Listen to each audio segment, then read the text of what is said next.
Hey guys, welcome back to my channel. I'm Patience, a Cameroonian content creator based in Douala, Cameroon. On this channel, I film beauty, fashion and lifestyle content. So welcome to my channel. For all those who are new and for all those who are returning, thank you. So guys, today's video is like a chit chat, get ready with me. I know it's been a while since I did something like this and I low-key missed it. So if you want to see how I transformed into this beauty, just keep watching.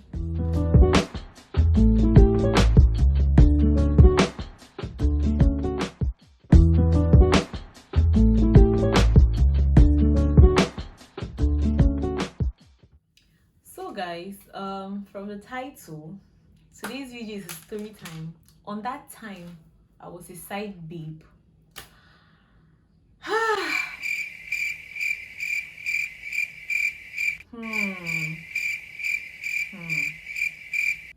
So guys, I went ahead to just put on my foundation so we can save time. I don't want these videos to be long. I promise this time this video is not going to be long. This story time is just straight to the point. Yeah, if my foundation looks a little whitish, give it time, it's going to oxidize. And by the way, I'm a bit tanned, so my regular foundation shade is a bit lighter for me, like a shade lighter for me now. Okay guys, let's get into this story time. So yeah, this was a long time ago. This was like 6-7 years ago. Yeah, like 7 years ago. What am I saying? 6-7 years ago, like 7 years ago. So what happened was so how did I meet this person? No, I don't think I'm going to mention how we met because it may give out who this person is and I don't want that.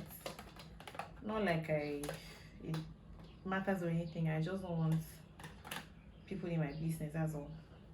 Yeah, I know, right? Even though I'm bringing my business here. Wow. Okay, moving on. So how did we meet? We met and based on how we met, I wouldn't say like it was in a professional environment or anything, but like based on how we met, I was required to give him my number. So it's not like he asked or anything like that, you know. So I was required to give him my number, and then, you know, we got to talking. Started talking very often. Started talking more often anyway, and you know, went out a few times. And honestly, this person is a really nice person, like proper gentleman, you know, one of those people who says all the nice things, says all those things you want to hear. Anyway, bottom line is he's a really nice person, you know. So I remember this was a year when my dad got really ill, or my dad was really ill, and the same year he eventually passed away. And also I think it was that same year I just started work. Like I was working full-time and I was in school full-time as well, so I was juggling. I was really handling a lot. Not like I'm making excuses for anything or something like that, no. So I feel like this man was just like my escape from everything. So yeah, this man was like my escape. So everything was cool, everything was going on well. Like there was no reason for me to suspect anything, you know. But as time went on, you even leave that honeymoon phase, start asking yourself questions like, okay, I've never seen the four walls of this man's house, you know. I don't even know where he lives. I don't even, if they say ask me about this man, like it was so bad, guys. When I think about it now, I literally just shake my head how ignorant and naive I was. Would I say naive, or maybe I was just, maybe my instincts were telling me, but I was just not willing to acknowledge the fact that maybe something was wrong. Because who in their normal senses would be with someone and you don't know where this person lives? You don't know. I didn't know his last name. God. I've suffered. Anyway, we live, we learn. So yeah, that was the situation. Every time we met, since I didn't live, we didn't live in the same town, so I was either always just going there to visit, or he was coming over to Dallas to visit, or things like that. So it never really. But it got to a point where I was like, okay, I started asking questions, and then one day he was like, so he told me, he was like, he can't really. Okay, in the beginning. Oh, sorry guys, this was a long time ago. Forgive me, so I'm missing out details. So in the beginning, he told me like, he has kids. In the beginning, he told me he has kids, and so that's the reason why he doesn't really like taking women over to his place. He lives with his kids, and then he lives with his niece or something, or his cousin or something. I don't quite remember. And I completely understand. You get, if you have kids, you can't just be taking random people to your house. You know, every Tom, Dick, and Harry. No, it has to. So he told me like he needs to get to a point where he's like, okay, you know, wait, the relationship is looking in that direction. Like if we're looking towards marriage and all of that before he can let me meet his kids or anything. I was like, fine. But what got me worried was the fact that, you know, even the times when he would tell me anyway, because that was what he told me, that his kids are on holiday, or his kids are not with him, or like even those times, like, okay, just even show me if something happens to you, let me even know where I can go and knock and ask about you. At least I knew where he worked. That I knew where he worked. I knew where he worked, yes, but that's not enough. That's not enough. Anyway, so yeah, started asking questions. This man was a sweet talker. Guys, you have to understand as well, I was dealing with a lot this particular period, so you didn't like, my mind was occupied with other things. Like I mentioned earlier, my dad was sick, really sick. I had just started work. I was trying to juggle work and school at the same time, like full-time work and full-time school at the same time, so it wasn't really easy for me, you know. But I'm not saying that's an excuse, though, but I'm just, so what am I really saying? Anyway, so I asked questions and all of that, started making a fuss about it, and he was like, okay. So there was one time, like, I think his kids had gone to school, or there was no one home or something, so we were like driving through town, and he was like, okay, let him go and show me his house. We drove and entered. I don't bear in mind, I don't really know this place very well, this area. I don't really know it like that. So we got into somewhere, drove to somewhere. He just parked somewhere, and I was like, you know when someone just parks and just points his finger like, that's my house there. And that was it. We drove back. Me, did I ask any questions? No. So I hope I'm recording. So guys, also please, I have to apologize. My audio is not going to be good because my mic is acting up. I think all the videos moving forward will have, you guys just have to manage the audio like that. I don't think it's that bad, but my mic is bad, and until I get a new mic, we'll just have to do it with what we have. Okay, so yeah, we drove to that place. He showed me a house and said that was his house, and I left it. So what happened was, the thing was just getting to me, understand? It was just, I didn't know, like, this man, I understand people can be secretive, or people can be not really secretive, people can be like private, or people can want to be cautious, you know, like if you've been hurt in the past, getting into another relationship, you have to be cautious and all of that. Like, I never knew, like, this man, let me tell you the things I knew about him. I knew where he worked. I didn't know his last name. I remember there was a day we got into a big fight because we went to his office, and then I saw a document. I was like, hey, whose name is this? Name looks like your own. I wanted to read, like, he had all of his names, and he took it away from me very serious. I was like, which one is this? Anyway, all these things were just slapping me in the face, and I still did not ask any questions. Me, I was loving with my full chest.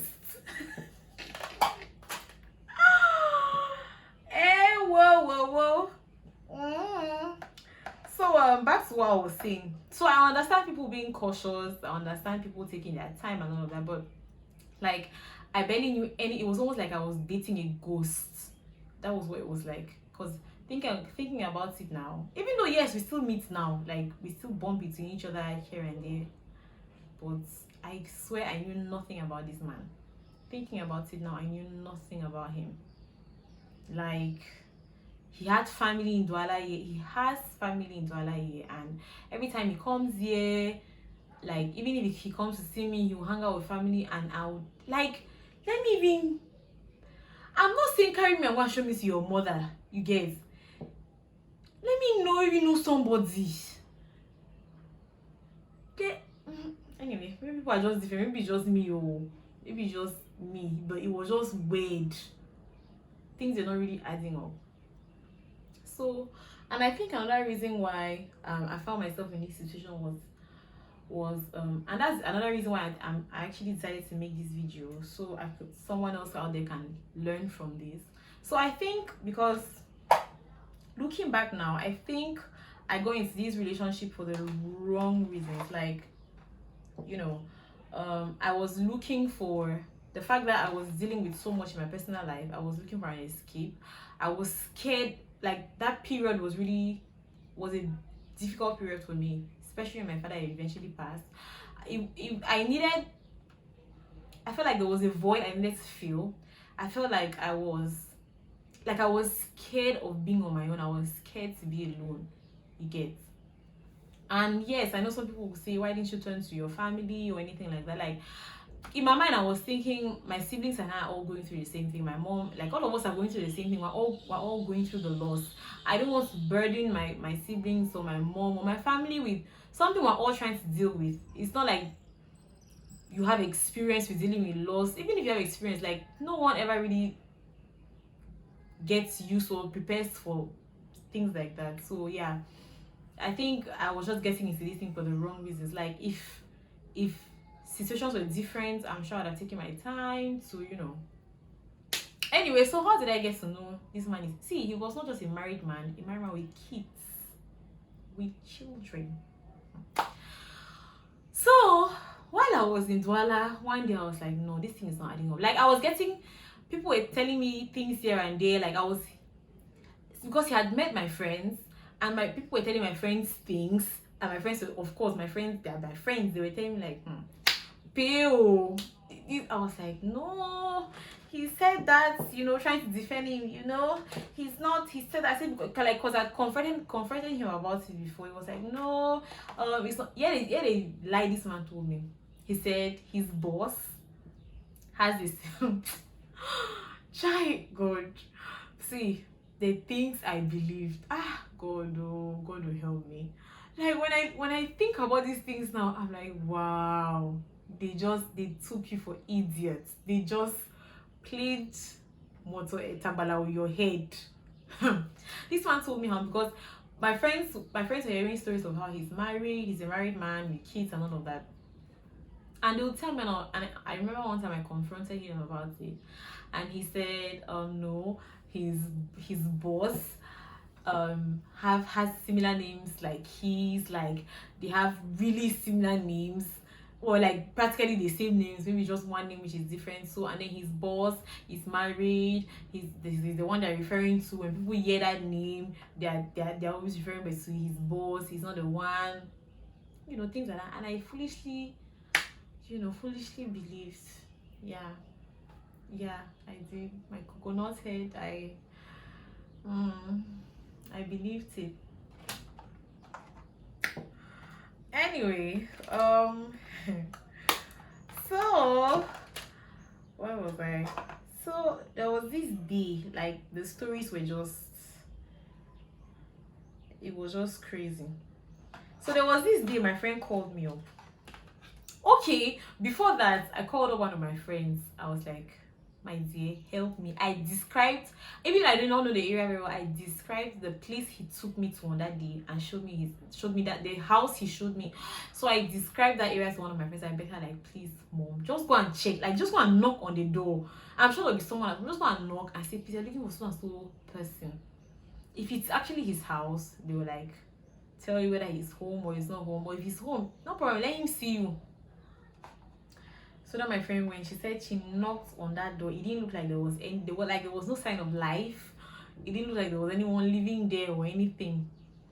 This thing sounds like a Nigerian film. I swear it happened to me. It sounds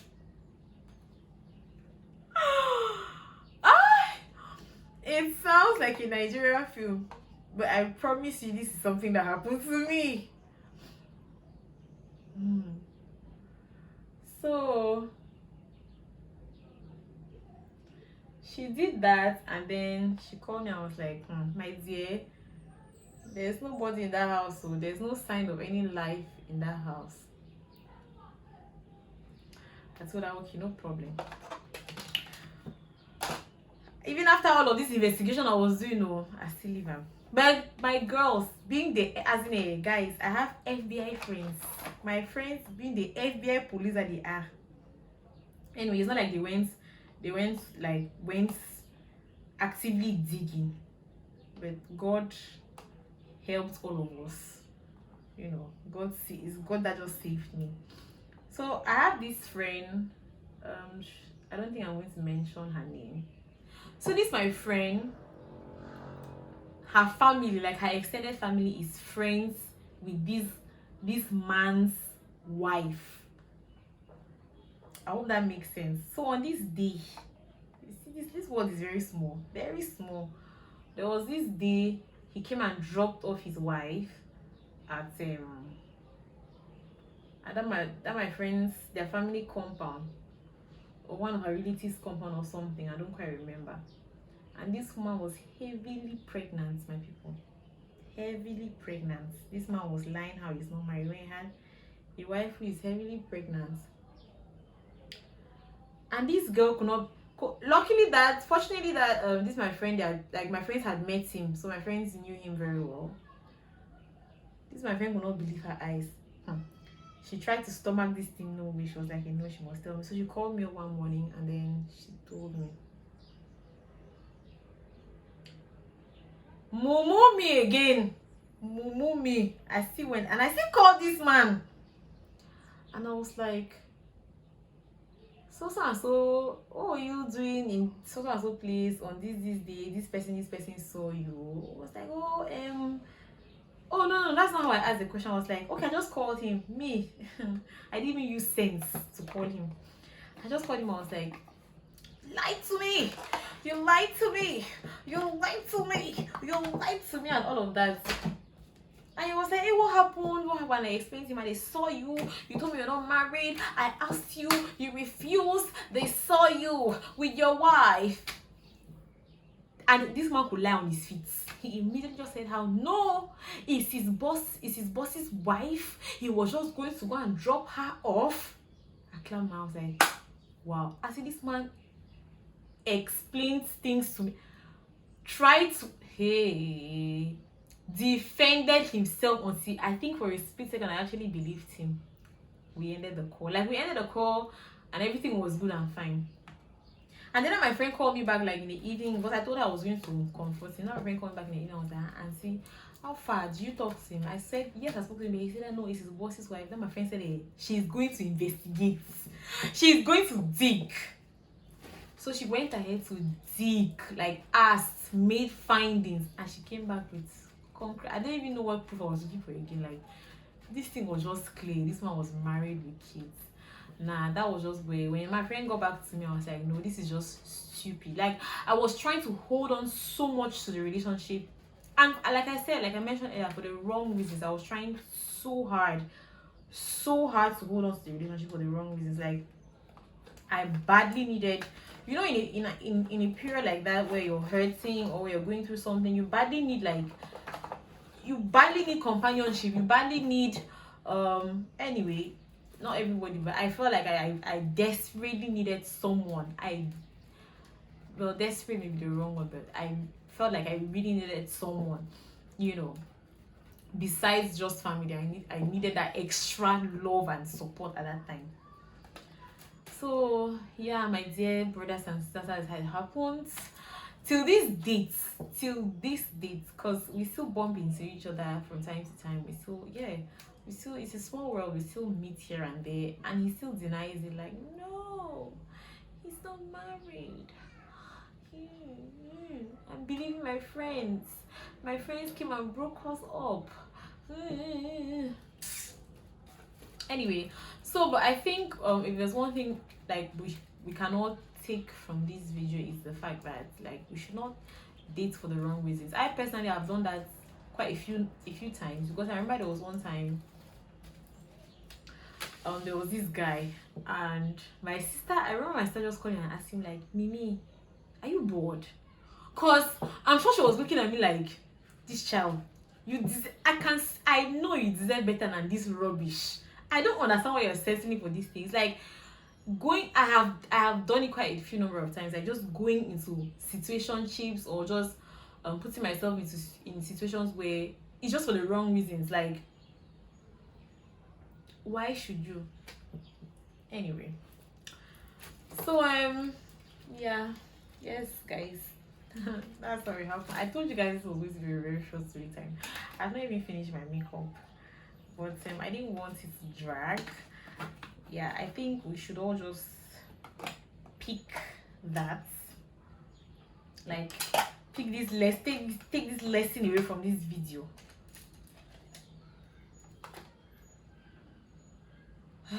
Guys, that was a very traumatic experience, I swear. Guys, I'm going to finish my makeup and come back and show you guys my face. So guys, this is the final look. Guys, I'm all glammed up like this goes to no way, absolutely no way. I'll just finish and take off the makeup, maybe take some pictures for the gram. So guys, I hope you guys enjoyed this video. And it was not really long or detailed story time like that, but I hope someone was able to pick something from this story time, like, because what I picked from it, what I learned from this situation is that let's not just date or get into relationships for the wrong reasons. You know, if you're bored, find something to do. Don't go and enter a relationship. Anyway guys, until my next video, bye. And please don't forget to like, comment, and of course subscribe. Bye. Is the reason that which grandma is that? Jesus.